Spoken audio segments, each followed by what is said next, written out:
துணையாய் வரும் துணைவன் என்ற தலைப்பிலே நம்மிடையே உரையாற்ற இருக்கிறார்கள் தேசிய மங்கையர்க்கரசி அவர்கள். அவர்கள் இந்த மேடைக்கு அன்புடன் அழைக்கிறோம்.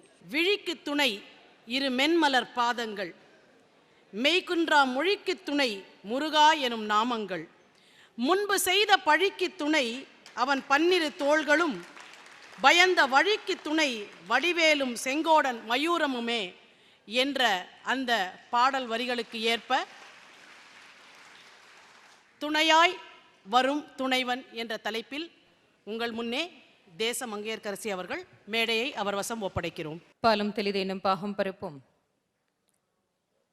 இவை நாளும் கலந்தனக்கு நான் தருவேன், கோலம் செய் துங்க கரிமுகத்து தூமணியே நீ எனக்கு சங்கத்தமிழ் மூன்றும் தா. ஞானமே வடிவாகி ஆதி வயலூர் வள்ளல் பெருமானின் வற்றாத தனி பெரும் கருணையினாலும் என் குருநாதர் வள்ளல் வாரியார் சுவாமி அவர்களின் ஆசியினாலும் சிறப்புக்குரிய நம்முடைய விஜய் தொலைக்காட்சியினுடைய பக்தி திருவிழாவிலே துணையாய் வரும் துணைவன் என்பதை பற்றி பேசுவதற்கு மேற்கொள்கின்றேன். தலைப்பில்லாமல் பேசக்கூடாது, குறிக்கோள் இல்லாமல் வாழக்கூடாது. அப்படி குறிக்கோளோடு வாழ்ந்தவர்கள் தானும் வாழ்ந்தார்கள், மற்றவர்களையும் வாழ வைத்தார்கள்.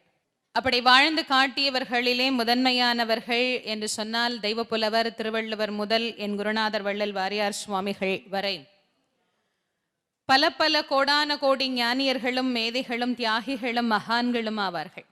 ஆகவே மனிதர்களினுடைய வாழ்க்கையிலே லட்சியம், குறிக்கோள் என்பதெல்லாம் மிக மிக இன்றியமையாத உன்னதமான சிறப்புக்குரிய ஒரு இன்பமயமான விஷயங்கள் என்றே சொல்ல வேண்டும். இந்த உலகத்திலே மனிதர்களாக பிறந்த ஒவ்வொருவரும் விரும்பக்கூடியது தன்னை மிகவும் நன்றாக அலங்கரித்து கொள்ள வேண்டும் என்பது. அலங்காரத்திலே விருப்பம் இல்லாதவர் உலகத்திலே ஒருத்தரும் கிடையாது. அதை நன்றாக அலங்கரித்து கொண்டதனால் நான் உங்களுக்கு சொல்கிறேன். எப்பவுமே நம்மளை நாம எப்படி வச்சுக்கிறோமோ அப்படித்தான் நாம் பிறரையும் வைத்து கொள்ள முடியும். இது ஒரு மிகப்பெரிய உளவியல் ரீதியான உண்மை. என்னை நான் மகிழ்ச்சியாக வைத்து கொண்டால் மட்டுமே உங்களை என்னால் மகிழ்ச்சியாக வைத்து கொள்ள முடியும். ஒரு மனைவி தன்னை மகிழ்வாக வைத்து கொண்டால் மட்டுமே தன் கணவனை மகிழ்வாக வைத்துக் கொள்ள முடியும், தன் குழந்தைகளை மகிழ்வாக வைத்துக் கொள்ள முடியும், தன்னுடைய குடும்பத்தை மகிழ்வாக வைத்துக் கொள்ள முடியும். முதல்ல நாம அடுத்தவர்கிட்ட இருந்து எதை எதிர்பார்க்கிறோமோ அதை முதலில் நாம் செய்து கொள்ள வேண்டும் என்பது ரொம்ப பெரிய விஷயம். நம்மளை எப்படி எல்லாமோ நம்ம அலங்காரம் பண்ணிக்கிறோம். இந்த கண்ணாடியே அழுதுரும் சமயத்துல.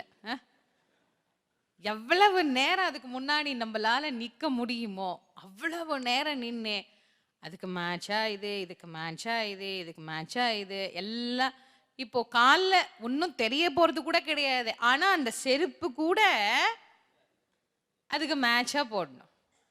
எல்லா அலங்காரமும் பார்த்து பார்த்து பார்த்து பார்த்து நாம் செய்கின்றோம். ஆனால் ஒரு நிலை வருகின்ற போது இந்த அலங்காரங்கள் அதிலிருந்து மாறி போகின்றன.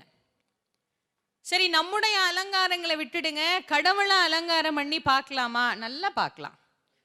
கடவுளை எதுக்காக அலங்காரம் பண்றாங்க? நாம நல்லா கண்ணார பார்க்கணுங்கிறதுக்காக தான். ஆனா நிறைய பேர் அந்த வேலை மட்டும் செய்யறதே கிடையாது. கடவுள்கிட்ட போனோடனே நல்லா கண்ணை மூடிட்டு துறக்கிறதே கிடையாது.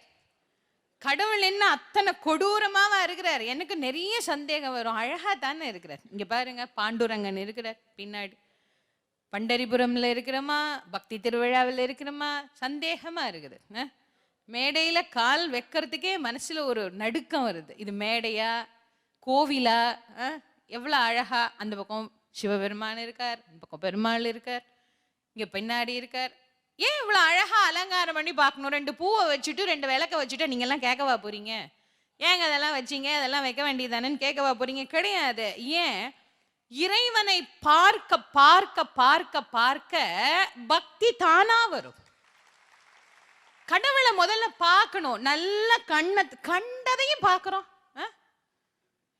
ஒரு போஸ்டர் அந்த கண்ணு பாக்கி விடுதா? எவ்வளவு தூரத்துல போஸ்டர் இருந்தாலும் ஜூம் பண்ணி பாக்குது அது கண்ணு. இது யாருக்கோ தங்கச்சி மாதிரி தெரியுதே, இது யாருக்கு தங்கச்சியா இருந்தா நம்மளுக்கு என்ன வந்தது?